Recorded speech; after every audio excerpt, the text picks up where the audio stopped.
Hai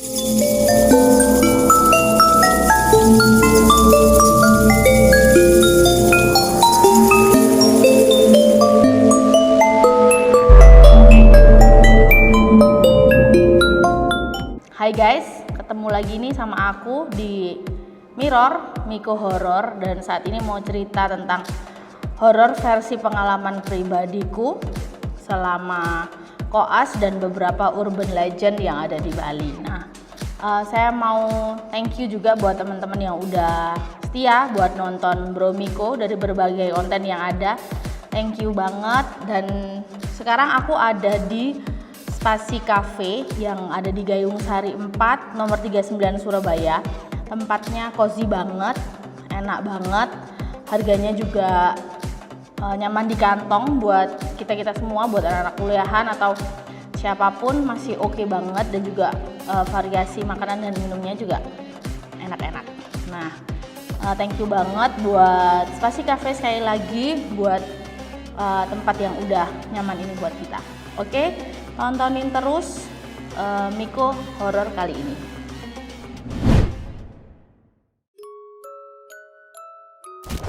Cerita kali ini saya awali sama cerita waktu aku koas di Sutomo. Waktu itu koas adalah pendidikan atau dokter muda yang harus melewati beberapa bagian-bagian untuk sebelum jadi ke dokter. Nah, ini pengalaman pribadi waktu saya jadi komting atau gampangnya adalah ketua kelas di saat itu. Jadi waktu jaga malam di kamar mayat sebuah rumah sakit besar di Surabaya, itu kami bertugas bahwa kami harus mengunci semua pintu sebelum kami pulang.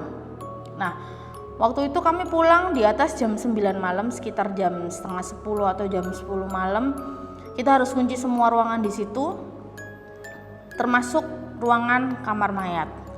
Nah, setelah semua ruangan kita kunci, saya waktu itu jadi komting cewek, dan teman-teman cewek saya yang lain udah menuju ke parkiran ke kendaraan mereka masing-masing. Nah, giliran saya sama beberapa teman cowok saya yang ngunci pintu, otomatis kami di urutan paling belakang sendiri, dan saya waktu itu di paling belakang. Nah, setelah itu kita jalan ke parkiran di lorong, terus kita jalan sambil ngobrol-ngobrol, terus habis itu kalau misalkan kita ngelihat ke depan, tapi di sebelah kanan kiri itu kan masih kelihatan.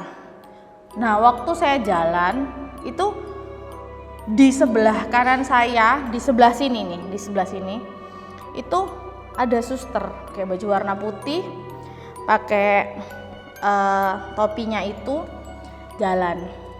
Aku biasa aja, sama teman-teman juga biasa aja sambil ngobrol-ngobrol, cuman kok kayak kulitnya ini nggak kayak kita ya, kulitnya tuh putih banget, udah biasa aja jalan. Habis itu aku noleh ke belakang, maksudnya mau ngomong sesuatu juga sama teman-teman. Waktu noleh ke belakang gini, kelihatan dengan jelas bahwa suster tadi itu ada. Sekali lagi waktu mau pulang saya ke kanan, teman-teman ke kiri. Nah, waktu saya noleh lagi ke belakang sebelum masuk ke dalam mobil, saya udah lihat suster itu nggak ada. Otomatis aku diem aja, karena nggak mau cerita sama teman-teman yang lain. Meskipun cowok, meskipun cewek, kalau udah urusan kayak gini tetap aja ya kan. Esok paginya baru aku cerita. Aku pikir hanya aku yang merasa bahwa ya memang ada itu suster. Terus cerita ke teman-teman yang cowok-cowok, "Rek, wingi iku dhewe mlaku ono suster nang sebelah kon ketok tagak." Saya bilang kayak gitu.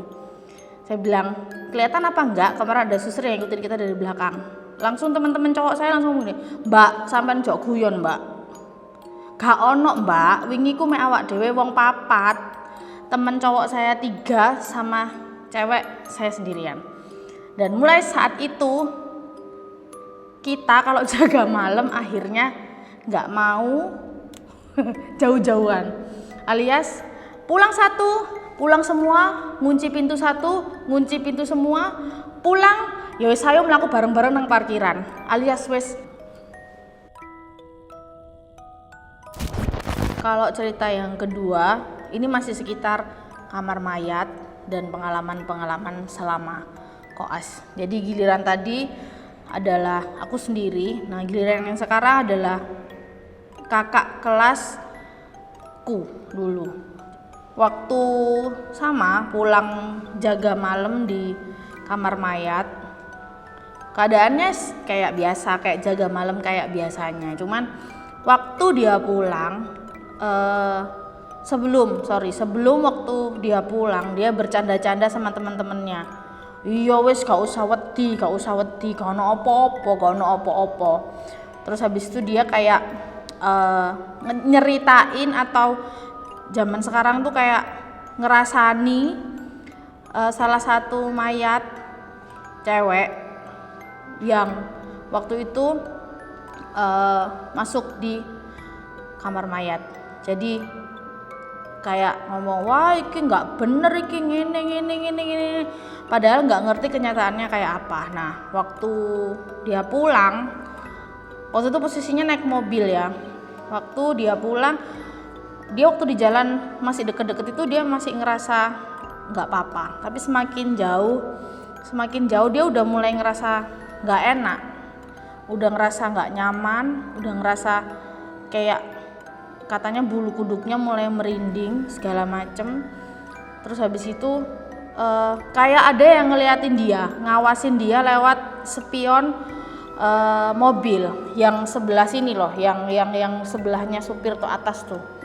Nah udah mulai ngerasa kayak gitu, apa sih kok kayak enggak, tapi dia nggak berani lihat, tapi kayak ada yang ngawasin terus. Nah habis gitu sekitar udah agak deket dari rumah, dia mulai mau memberanikan diri, temanku, kakak kelasku yang cowok ini, karena makin lama makin diawasin terus ternyata emang beneran dia diikutin sama mayat cewek tadi yang ada di kamar mayat. Jadi makanya etika kita, meskipun mereka itu mayat, tapi jangan berani-berani buat memperlakukan yang tidak baik kepada mereka gitu.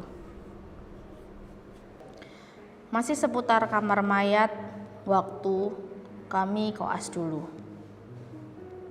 Jadi waktu itu ada jenazah dengan inisial G atau biasa kami sebut dengan Mbah G. Waktu itu diantar dari pihak kepolisian, dan kami, kelompok kami yang harus menerima jenazah itu dan melakukan seluruh pemeriksaan luar dari jenazah Mbah G.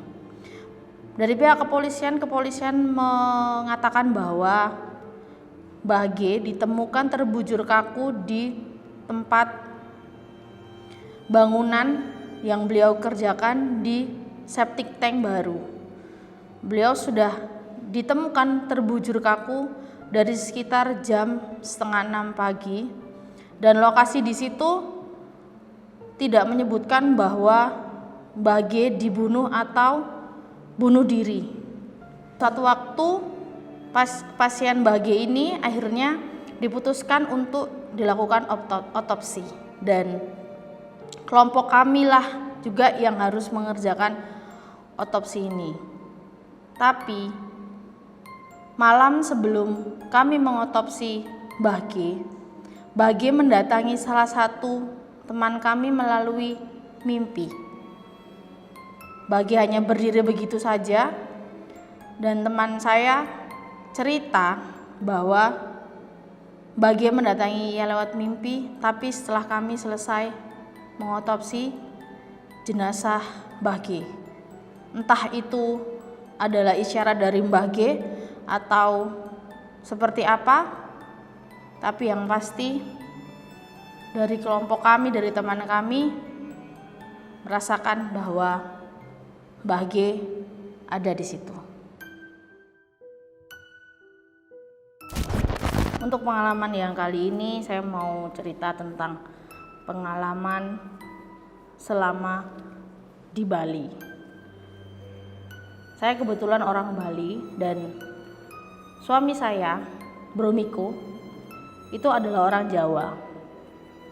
Jadi tradisi di Bali, kalau kamu mau menikahi cewek Bali dan kamu dari luar, tidak sesama Bali, kamu harus melakukan upacara adat yang namanya mau pamit.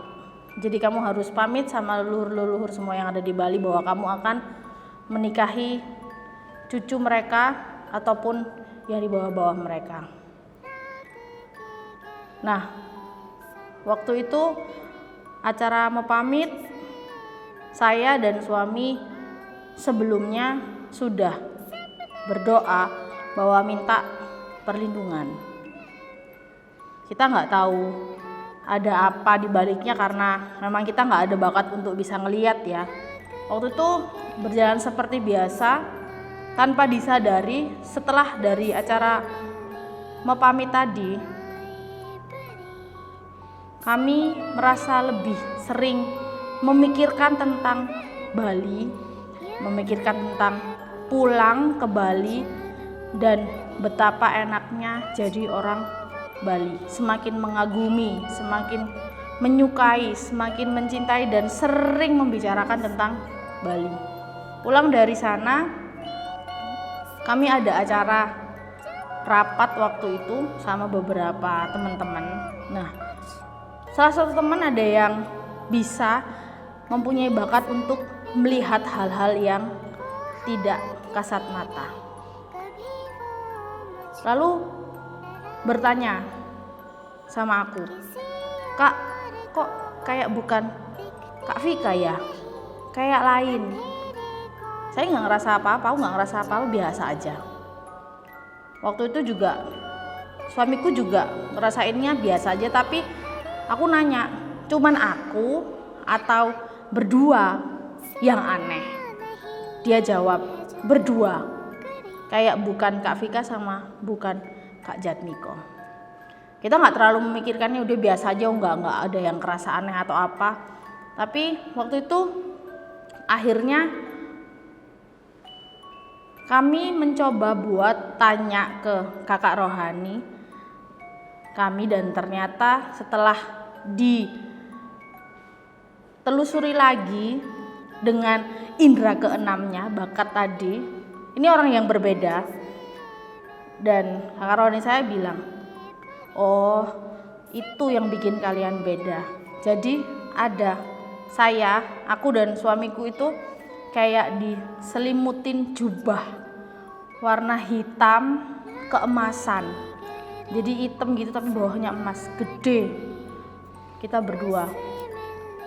Terus habis itu yang bikin kita nggak bisa lupa dan terus buat inget di Bali. Tapi itu membawa sesuatu yang buat kami adalah dampak buruk. Setelah itu juga kita dikasih kayak sabuk, jadi itu warnanya emas gitu, sama kita berdua, dan itu ternyata untuk mengikat kami para cucu-cucunya ini bahwa meskipun kami setelah ada upacara mepamit, kami tidak boleh lupa dari asal usul kami. Tapi setelah itu kita semua sama kakak rohani berdoa bersama-sama. Setelah dari berdoa, semuanya udah dilepas, dan setelah kita ketemu lagi sama adik rohani kita yang tadi bilang bahwa kita beda, ternyata memang udah dilepasin semua. Kalau di Bali itu ada beberapa urban legend. Salah satunya adalah Lea.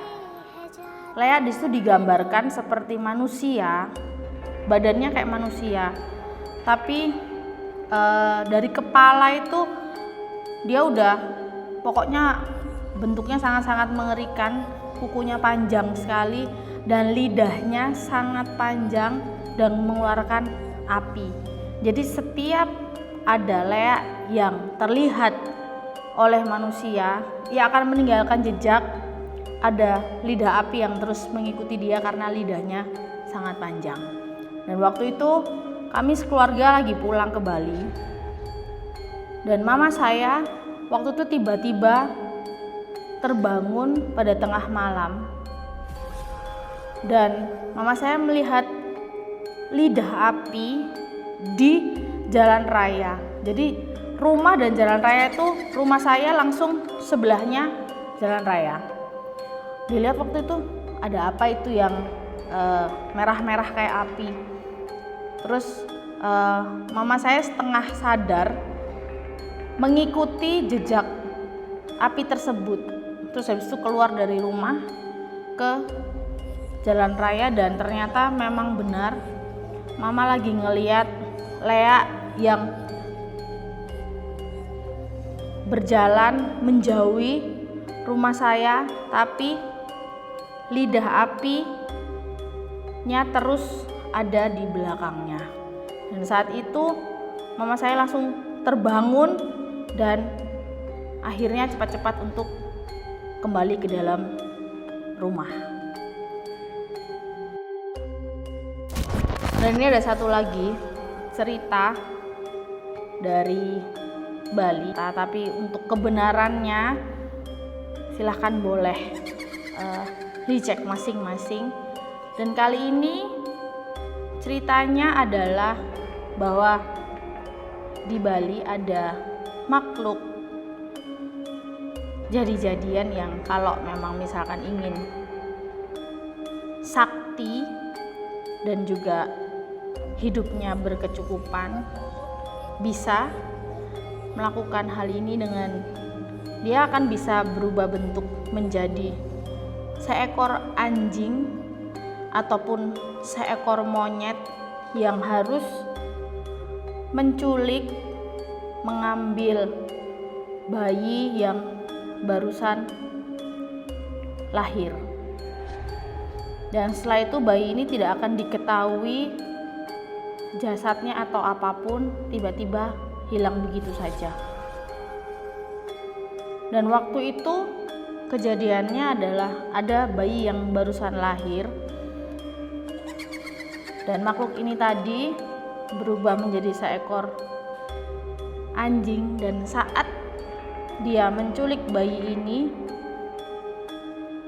bapak dari bayi ini tahu bahwa dia bukan anjing biasa.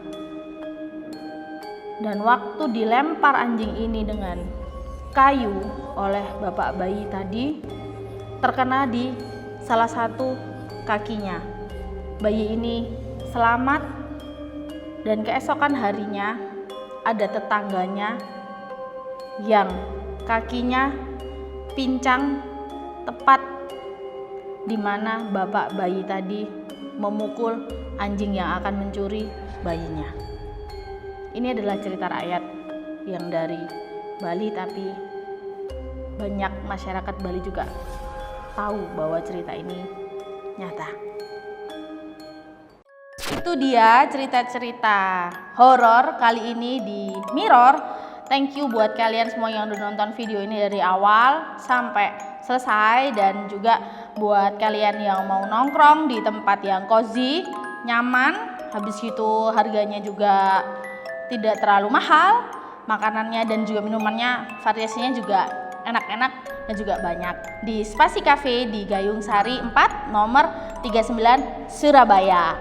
Nanti kalau misalkan ada yang ketinggalan bisa lihat alamatnya di bawah ini. Jangan lupa Spasi Cafe, dan yang paling penting adalah suka, subscribe, dan juga komen di bawah ini, dan yang terakhir adalah nyalain alarmnya. Oke, loncengnya maksud saya. Oke, see you.